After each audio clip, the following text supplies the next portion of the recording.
Check करो यार।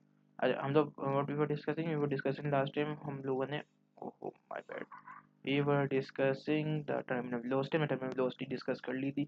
You are not thinking, now we are going to discuss about thinking distance and braking distance. देखो what is thinking distance. देखो when you are travelling by vehicle तो तुम क्या करते हो, when a driver reacts to an obstacle ना, तो जब बंदा उस ऑब्स्टिकल को देखो, जैसे तुम्हारे सामने गाड़ी आ जाए कोई दूसरी, तो तुम उस चीज़ को देख रहे हो, तो मैं समझ लो गाड़ी सामने आ गई, तो वो जो टाइम होता है तुम ब्रेक पे पाँव लगाते हो, that is the time of thinking distance. फिर जितने टाइम तुम्हारे ऑब्जेक्ट को तुम्हारी गाड़ी को रुकने में लगता है ना, that is the braking distance. और फिर इन दोनों को जब मिला दो, that becomes the stopping distance. अब फैक्टर्स अफेक्टिंग आपका थिंकिंग डिस्टेंस और आपका कौन से होते हैं, देखो अगर आप थके हो ना, तो अगर आप थके हो तो आप सही तरह चीज़ों को आगे जज नहीं कर सकते। आपने अल्कोहल किए हो या अगर ड्रग्स लिए हो, जैसे मेडिसिन होती हैं वो ली हो, तो उससे क्या होगा कि आपका सेल्फ कंट्रोल नहीं रहता, आपकी जजमेंट नहीं रहती, आपकी जजमेंट पुअर हो जाती है और आपको आपका ह्यूमन रिएक्शन जो टाइम होता है दैट इंक्रीजेस। और अगर आपने लेट्स सपोज कॉफ़ी ली हुई है तो दैट आप अलर्ट तो हो जाते हो, मगर होता ये है कि आप अलर्ट हो जाते हो, सही है ना। और जाकर होता है अपना जो ड्राइवर होता है ही रिएक्ट्स मोर क्विकली, और एक स्पीड का भी फैक्टर होता है, स्पीड इज मोर इफ आप कह सकते हो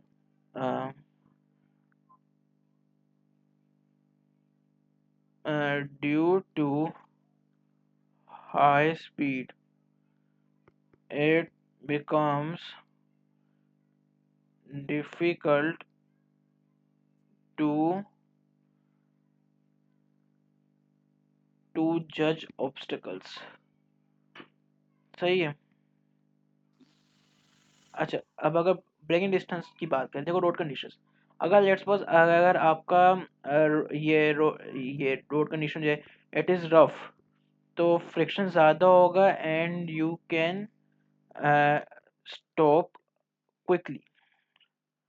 यही अगर आपका surface it would be very, you can say हम अपना क्या कह सकते हैं उसे, स्लिपरी, या इट इज़ अ कह सकते हैं इट्स नॉट दैट रफ, तो क्या होगा, फ्रिक्शन हमारा कम होगा और वी विल स्टॉप लेटली अपना, ये सही है ना। अब देखो लोड, अगर आपका मैस ज़्यादा होगा तो वी कैन स्टॉप क्विकली,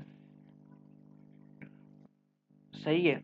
और अगर आपका लेट्स सपोज आप पे मैस कम है तो वी विल स्टॉप लेटली। एक भारी बंदा है उसे अपना लेटली, पहला तो पॉइंट उसे अपना जैसे कि लेट्स सपोज एक भारी ऑब्जेक्ट है, उस पर बहुत ज़्यादा लोड है, अब उसको पहले तो पॉइंट अपना रुकने में आसानी सेंस में होगी कि उसके ऊपर मैस ज़्यादा होगा तो वो रुक सकेगा जल्दी, ये ना ब्रेकिंग डिस्टेंस की बात हो रही है। अब टायर सरफेस, अगर टायर सरफेस हैज़ इस क्या नाम है, आपका टायर सरफेस जो होते हैं, आप इस सेंस में बात करते हो कि इसके जो 8 बज गए, 8 बजे आऊंगा, ये तो तमाशा है किसे, तमाशा चलने से बना गांडू छुट्टियां मम्मा मेरी नहीं, मैं क्या करूं, मैं पागल हूं क्या, बस पागल हूं क्या, मुझे सही तरीके से बता दो कि आज भी मैंने नहीं आना, ये सारा दिन मेरे से हो जाएगा, तो तरीका का।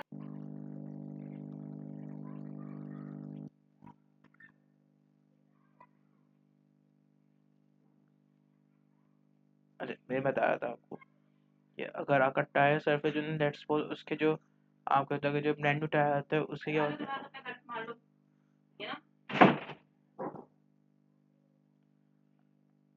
या अब आपके पास एक जैसे टायर से लगा था तो वो ब्रांड न्यू टायर्स हैं, तो आपको पता है कि उसके ऊपर आपके पास क्या होता है, उसके जो ग्रिप। क्रीक्स एंड मार्क्स उसके ऊपर होते हैं, दे आर ब्रांड न्यू। वो उसका सरफेस क्या होता है, उसका सरफेस इज रफ, तो क्या होगा, फ्रिक्शन ज़्यादा होगा और आप जल्दी जो हो फास्टर ब्रेकिंग कर सकते हो।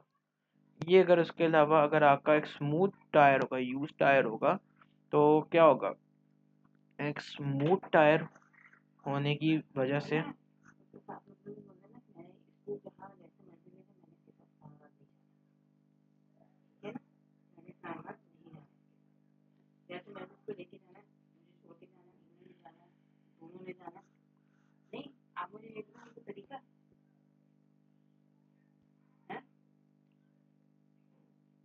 यार मम्मा बस कर दे यार, क्लास लेने दे यार। पता नहीं ना, मम्मी नहीं पता, अजीब। अच्छा, अगर इसके स्मूथ टायर होंगे तो it won't be that rough, it would be smooth.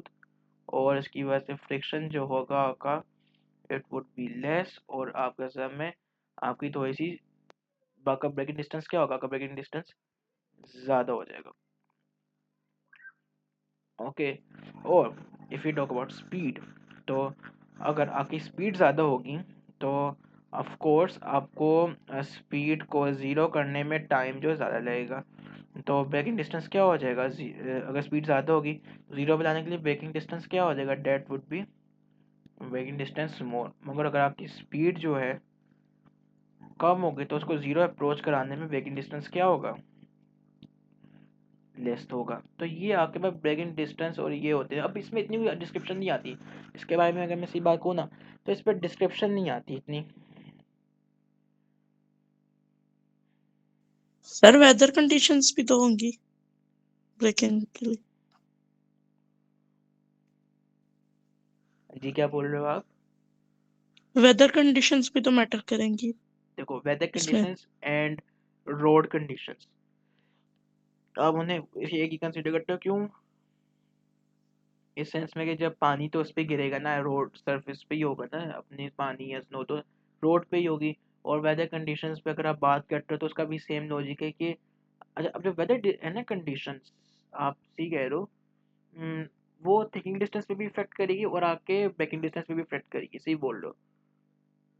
तो जो आपका बैकिंग डिस्ट उसका वेदर कंडीशंस में क्या होगा कि आप जो हो अपने नेटवर्क फोगी है, तो क्या होगा कि आप जो हो अपने ऑब्जेक्ट्स को ऑब्जेक्ट्स को सही तरह जज नहीं कर पा रहे, ऑब्जेक्ट्स को जज नहीं कर पा रहे, तो क्या होगा आपका थिंकिंग डिस्टेंस क्या होगा, of course that would be more. और सेम लॉजिक जो है वो हमारे रोड कंडीशंस के लिहाज से वेदर कंडीशंस पे भी लग जाता है, सही है।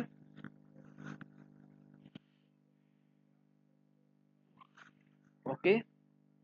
अच्छा, सॉरी माय बैड। अगर हमारा लोड ज़्यादा होगा ना, तो हमारा ये ऑब्जेक्ट जो है इनर्शिया के लिहाज से वो, अगर याद हो आप लोगों को, तो इट विल स्टॉप लेटली। और अगर मैस कम होगा तो हमारा इट विल स्टॉप अर्ली। क्यों? क्योंकि हमारा इनर्शिया दे मूव होने में भी मुश्किल होती है और रुकने में भी मुश्किल होती है। इसलिए हमारे पास, सॉरी माय बैड, मैंने इधर गलती से गलत पॉइंट लिख दिया था, सही है। अच्छा, अब हमारे पास ये जो है, इधर हमारे पास फोर्सेस का टॉपिक है, that is completed sort of, सही है। अब आपको एक बहुत ज़्यादा इसमें सवाल जो है ना वो डिटेल में नहीं पूछता, बस यूजली पूछता है किसमें रोड कंडीशंस क्या इफेक्ट करती है, आपसे यूजली वो यही पूछता है। फिर आपके पास एक टॉपिक आता है, दैट इज नया टॉपिक है, दैट इज इलास्टिक डिफॉर्मेशन। शुक्र यार नए टॉपिक पे आए हम लोग।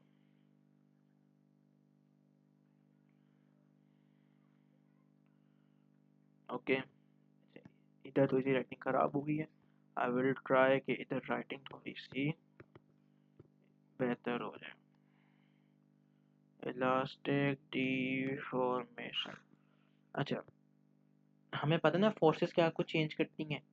हमें पता है कि जो फोर्सेस होती हैं, forces can change size and shape. अगर लेट्स सपोज मेरे पास एक मैस लटका हुआ है, ये मेरा क्या, ये मेरा स्प्रिंग है। मुझे बताओ कि अगर मैं इसका मैस जो हूँ 2x कर दूँ, तो क्या मेरा जो ये स्प्रिंग है, अ, क्या ये मेरा स्प्रिंग की जो लेंथ होगी, या क्या इसकी लेंथ डबल हो जाएगी? सॉरी, जो सर इसकी, डबल तो नहीं होगी, इंक्रीज हो जाएगी। अगर इसकी लेट्स सपोज एक्सटेंशन थी इसकी, तो क्या इसकी इधर एक्सटेंशन डबल हो जाएगी क्या, सर ये ओरिजिनल है नीचे वाली। नीचे वाली में? अगर मेरा जो मैस है that is doubled, mass one g times है सर तो, होगी। अच्छा अब ये जो बात है ना, ये बात जरा अगर मैं इधर लिखूँ तो अगर नाम है, इफ लोड, इसको हम लोड भी तो कह सकते हैं, is doubled, then extension is also doubled if the spring if the spring does not cross limit of proportionality। अब लिमिट ऑफ प्रोपोर्शनैलिटी क्या होती है? क्या सर होती वो है? एक लिमिट होती है वो स्प्रिंग की रीच होने की, उसके बाद वो वापस नहीं हो सकता। Yes, the point where of the point the point after which force extension graph becomes non-linear। जैसे कि मैं आप लोगों को बोलता हूँ, ये एमसीक्यू है, बहुत रिपीटेड किस्म का एमसीक्यू है। अगर मैं आप लोगों को बोलता हूँ कि मुझे बात बताओ, ये मेरे पास ग्राफ है, सही है, मेरे पास इधर फोर्स है न्यूटन में, ये हमारे पास क्या, ये हमारे पास एक्सटेंशन है मीटर में। तो ये हमारे पास इस तरीके से देखो, जैसे जैसे फोर्स बढ़, ऐसे ऐसे आप कह सकते हो इधर, हाँ सीना, जैसे क्या ये आपके पास फोर्स एक्सटेंशन, या आप इसे लोड एक्सटेंशन ग्राफ भी बोलते हो। जैसे देखो हमारे पास फोर्स बढ़ रही है तो हमारे पास एक्सटेंशन भी बढ़ रही है, सही है। तो वही देखो, अब अब हमारे पास इधर क्या, अब देखो जैसे जब हमारा ग्राफ इस तरह होगा ना, तो this is your limit of proportionality, limit of proportionality. और ये देखो फोर्स एक्सटेंशन ग्राफ का जो ग्रेडियंट होता है वो क्या होता है, ग्रेडियंट क्या होता है, change in y over change in x. हमारे पास इधर क्या है, एफ है और ये एक्स है, सही है। तो ये क्या है, दिस इज आवर ग्रेडियंट। तो हमारा एम क्या है, change in f over change in x. सीन अभी हमारे पास होता है ग्रेडियंट। अब देखो ग्रेडियंट क्या कांस्टेंट है ना, ग्रेडियंट तो कांस्टेंट रहेगा ना, इस इलाके तक, इस इलाके तक हमारा जो ग्रेडियंट है वो कांस्टेंट रहेगा ना, बात समझे, इस इलाके तक तो हमारा ग्रेडियंट कांस्टेंट है ना, जब तक हमारी लिमिट ऑफ प्रोपोर्शनैलिटी जो है दैट इज इजंट क्रॉस्ड। तो ये जो हमारा एम होता है ना, हमने इसको एक कांस्टेंट का नाम दे दिया, that is known as the spring constant. हमने इसको क्या नाम दे दिया, हमने इसे स्प्रिंग कांस्टेंट जो है नाम दे दिया, क्योंकि तो सेम रहता है स्मोक के अंदर कांस्टेंट रहता है, तो हमने इसे स्प्रिंग कांस्टेंट नाम दे दिया, that is f over x, where f is the force और एक्स इज द एक्सटेंशन। और इसका यूनिट क्या है, newton per metre. Okay, newton per centimetre भी हो सकता है, न्यूटन पर मीटर भी हो सकता है। ओके, ये होते हैं आपके पास अपना इलास्टिक डिफॉर्मेशन, इस पे सवाल आते हैं, इस पे ग्राफ का सवाल आ जाता है, इस पे न्यूमेरिकल का सवाल आ जाता है। एंड ये अब इसके बाद आप कहते हो कि इसमें से एक्सटेंशन किस तरह निकालें, एक्सटेंशन का क्या फॉर्मूला होगा, एक्सटेंशन का फॉर्मूला होता है L not minus L, L not sorry L minus L not. L not क्या होती है, ओरिजिनल लेंथ, और हमारे पास एल क्या होता है, that is the new length. ये आपके पास होता है स्प्रिंग इलास्टिक डिफॉर्मेशन। ओके, इसमें कोई मसले की बात है तो मुझे बताओ।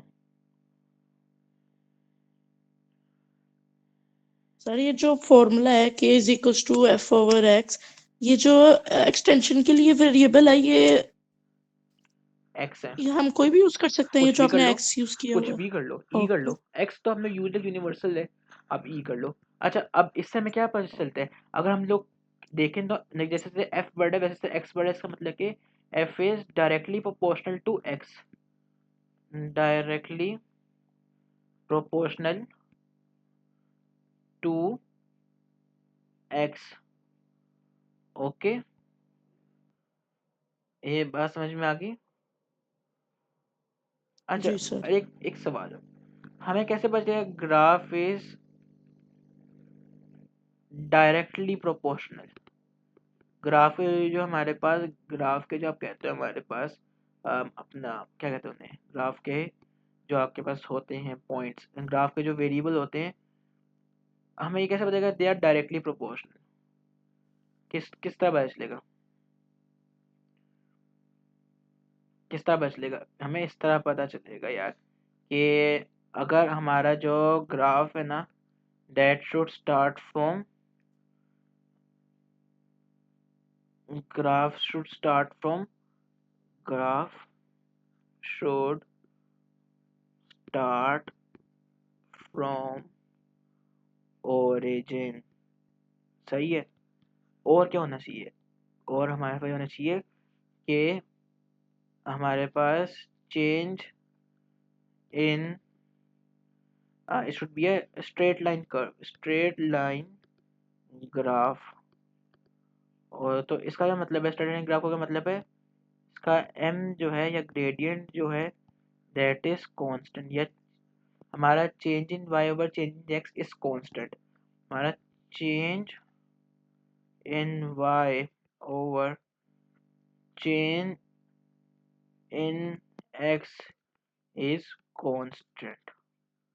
इसमें कोई मसली बातें हैं तो मुझे बताओ। ओके। फिर हमारे पास एक टॉपिक आता है डेट इज सर्कुलर मोशन। है मैं कैसे, आज के लिए बस इतना ही काफ़ी है, मैं अच्छा खासा पढ़ लिया हम लोगों ने।